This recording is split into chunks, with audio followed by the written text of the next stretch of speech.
খালুদান, একটা কথা আমি কিছুতেই বুঝে পারতেছি না। এই যে সম্রাট কথায় কথায় বাড়ির ভিতর ঢুকার জন্য যে উতলা হয়ে ওঠে, কিসের জন্য কোন তো? প্রশ্নটা তো আমারও বাচ্চা। তোমার দোস্তের কাজ কামে কোনো মন নেই, তাই না? জি খালুদান, আপনি ঠিক কথাই কইছেন।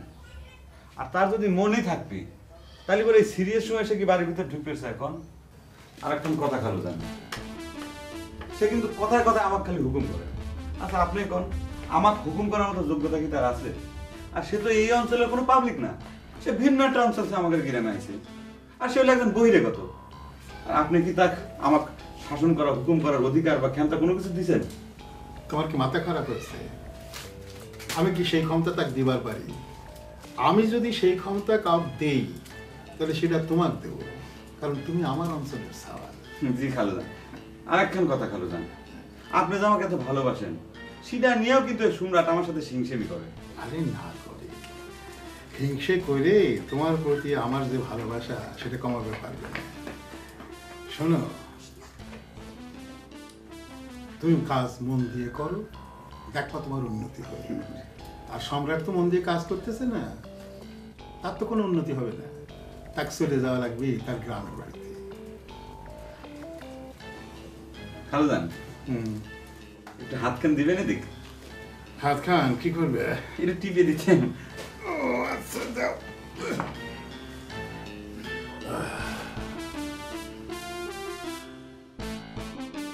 খালুদান, খালাম্মা যে শাড়ি খান পরে আপনার ডাক বেড়াইছিল, সেই শাড়ি খান কি আপনি নিজ হাতে কিনে দিছেন? শাড়ি খান পরে খালাম্মা যে কি ফাইন লাগতেছিল খালুদান, ফাইন সুন্দর।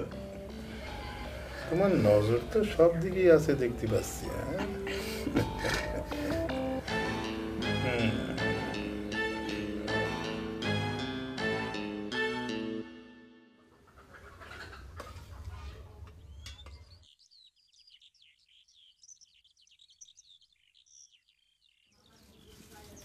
আম্মা, আমার যে করে টাকা দরকার, দিবে?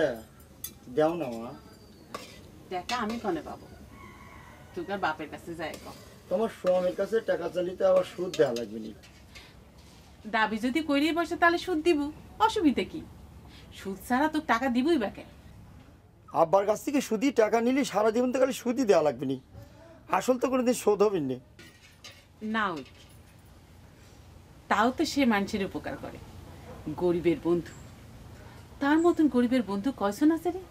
গরিবের বন্ধুরা ঘোড়ার ডিম, মানুষ যে তার রক্ত চোষা করে সেটা কি তুমি জানো? এই যে, এই দেখ, আমার স্বামীর নামে কোনো বদনাম করবো না। টাকা দিলেই ভালো আর না দিলেই খারাপ না। এই যা, আমার চোখের সামনে থেকে সরে যা, কথা যা যা।